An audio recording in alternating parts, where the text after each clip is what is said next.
Assalamualaikum. I am Sairab, student of Human Nutrition and Dietetics from the University of Punjab, Lahore, and in this video we will discuss that how to tackle long answer questions in board exam. कि बहुत सारे बच्चे होते हैं कि जिनका paper अच्छा होता है लेकिन उनके अगर सब्जेक्टिव सारा भी ठीक है, ऑब्जेक्टिव सारा भी ठीक है, फिर भी 2 से 3 मार्क कटे होते हैं बोर्ड एग्जाम का जब रिजल्ट आता है, और वो मार्क लॉन्ग क्वेश्चन में से ही कटे होते हैं। बिकॉज अगर लॉन्ग आप किसी भी सब्जेक्ट के अगर वो 4 मार्क्स के तो आपको 3 मिले होंगे, उसमें अगर वो 8 मार्क्स के तो आपको 7 मिले होंगे। वो होता इसी वजह से है कि आपने उसको उस तरह प्रेजेंट नहीं किया हुआ। मतलब लॉन्ग क्वेश्चन है तो वो लॉन्ग लगना भी चाहिए और वो एक कम्प्रीहेंसिव वे में डिस्क्राइब भी किया चाहिए। अब लॉन्ग क्वेश्चन का क्या मतलब है कि आपने किसी भी चीज को डिटेल में डिस्क्राइब करना है। तो सबसे पहले तो आपने केयरफुली क्वेश्चन को पढ़ना है। पहले क्वेश्चन को अंडरस्टैंड करते हैं कि what is the examiner asking for. अगर वो उसने आपको डिस्क्राइब और एक्सप्लेन लिख दिया है कि एक्सप्लेन करें किसी चीज को, तो आपने उसको एक्सप्लेन करना है, इलेबोरेट करना है। अगर आगे कि कंपेयर करें या डिफ्रेंशिएट बिटवीन दीज टू, तो आपने उसको डिफ्रेंशिएट करना है कि एक चीज का दूसरी चीज से डिफरेंस बताना है कि क्या चीज एक चीज में है, क्या चीज दूसरी में नहीं है, या उनमें क्या डिफरेंस है।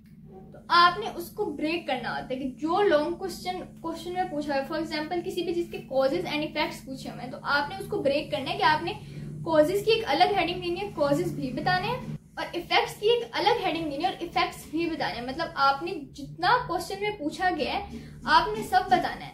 उसके बाद आपने अपना, जब आप एक लॉन्ग क्वेश्चन पढ़ो तो उसका सबसे बेस्ट वे होता है कि आप एक दिमाग में स्केच बना लो, आप मतलब एक एनालाइज कर लो अपने दिमाग में कि मैंने ये क्वेश्चन इस तरह लिखना है। मतलब आपने उसकी मेन बॉडी स्ट्रक्चर जो इंट्रो, मतलब इंट्रो पहले आएगा, फिर मेन बॉडी, फिर कंक्लूजन, कि आपने अपने दिमाग में एक स्ट्रक्चर बना लेना कि मैंने इस तरह ये लॉन्ग क्वेश्चन को आगे प्रोसीड करना है। जब आपके दिमाग में एक स्केच होना तो वो फिर लिखना बहुत आसान हो जाता है। उसके बाद इंट्रो में बेसिकली आपकी डेफिनेशन आती है। ये डेफिनेशन के साथ अगर आप एग्जांपल देना चाहो तो एग्जांपल आ जाती है। उसके बाद मेन बॉडी में आपके पैराग्राफ्स आते हैं, सेपरेट पॉइंट्स। उसके बाद बुलेट्स और हेडिंग्स के आपने मेन बॉडी में हर एक चीज मतलब अलग अलग आपने हेडिंग्स के साथ और बुलेट्स के साथ लिखनी होती है कि जिससे लॉन्ग क्वेश्चन आपका एक तो बड़ा लगता है और एक तो वो पढ़ने में आसानी होती है। जब आपकी पैराग्राफ्स बने हो अच्छे और बुलेट्स लिखी हो और आपके लॉन्ग क्वेश्चन में एक बहुत अच्छा इम्पैक्ट देते हैं। उसके बाद कंक्लूजन में आपने की पॉइंट्स और what is the conclusion of all this आपने वो लिख देना होता है। और उसके बाद लॉन्ग क्वेश्चन में टाइम मैनेज करना बहुत जरूरी है, क्योंकि आप ऑब्जेक्टिव का पेपर पहले ही वो जा चुका होता है, पढ़ के आ चुके होते हैं।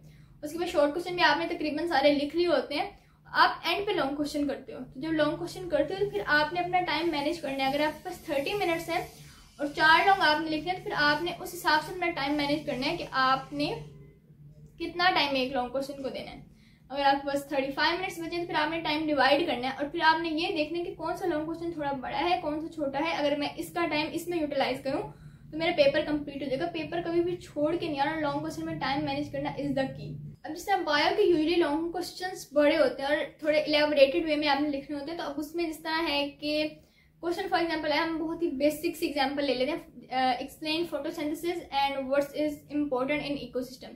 सबसे पहले अब आपने फोटोसिंथेसिस की डेफिनेशन लिखनी है। उसके बाद step by step explanation of the photosynthesis process, कि वो होता किस तरह से, कि वो कहाँ होता है। ऑब्वियसली वो क्लोरोप्लास्ट में होता है, मतलब उसकी अकरेंस लिखनी है। फिर कौन कौन सी चीजें इसमें इन्वॉल्व होती हैं, like sunlight, carbon dioxide, water. तो हम सॉरी यहाँ पे बायोलॉजी पढ़ने नहीं लगे, लेकिन मतलब मैं आपको एग्जांपल लेके बता रही हूँ कि आपने फिर वो लिखना है। उसके बाद अब एक फोटोसिंथेसिस में वी ऑल नो कि एक वेरी इंपॉर्टेंट एक इक्वेशन है, वो इक्वेशन आती है। अगर आपने वो इक्वेशन नहीं लिखी तो आपके मार्क्स ऑब्वियसली डिडक्ट होंगे। 1 मार्क तो जाएगा ही जाएगा। अगर कोई फ्रस्ट्रेटेड एग्जामिनर है तो आपके 2 मार्क्स भी काट सकते हैं। तो अब जो एक लॉन्ग क्वेश्चन होता है जिसकी एक इम्पॉर्टेंट चीज होती है, एक इम्पॉर्टेंट पॉइंट होता है, और वो उसका एक क्रक्स होता है, वो अगर आप क्वेश्चन से हटाओगे तो आपका सारा क्वेश्चन एक साइड पे और वो एक चीज एक पॉइंट पे। तो अब वो इक्वेशन आपने लाजमी मेंशन करी, और एक ऐसा हर लॉन्ग में कोई ना कोई चीज होती है। उसके बाद उसकी significance on ecosystem, like production of oxygen. उसके बाद बेसिस ऑफ फूड चेन, कि वो फूड चेन में हेल्प करते हैं फोटोसिंथेसिस। तो ये चीजें आपने लिखनी है। कंक्लूजन में आ जाएगा overall importance of photosynthesis on plants and life on earth. तो इस तरह करके आपका क्वेश्चन एक चीज में डिवाइड हुआ, अलग अलग हेडिंग्स आई, और इस तरह आपका लॉन्ग क्वेश्चन एक अच्छे वे में एंड हो गया। और फिर जहाँ पे डायग्राम नेसेसरी हो आपने डायग्राम्स बनाने, क्योंकि बायोलॉजी में डायग्राम्स बहुत नेसेसरी होती हैं। बाकी that was it for today's video. We have a target of 1000 subscribers. Make it possible as fast as you can. Share my videos with your friends who need my videos, hit the bell icon. तब तक के लिए अपना ख्याल रखें। Thank you so much. अल्लाह हाफिज।